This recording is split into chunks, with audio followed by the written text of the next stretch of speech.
The Princess and the Salt. Once upon a time, in a kingdom far away, there lived a king with his 3 beautiful daughters. The king loved all his daughters equally, but he was curious to know which of them loved him the most. So, one day, he asked his daughters, "My dear princesses, tell me how much you love me."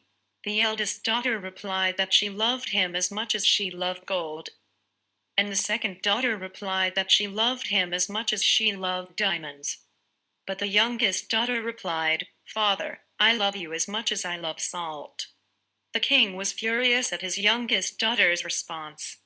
He felt insulted and banished her to the forest.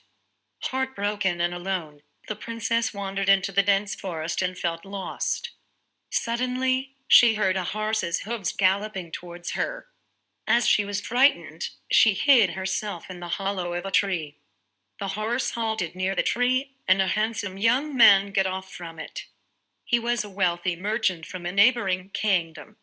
The merchant offered her shelter in his mansion. As time passed, they fell in love and soon got married. One day, the king was out hunting and lost his way in the forest. He was tired and hungry when he reached the merchant's mansion. The merchant recognized the king as his wife's father, but did not reveal his identity to the king. He offered him food and shelter. The princess decided to cook for her father. But when the king took a bite, he realized that the food had no taste. Furious, he demanded to speak to the cook.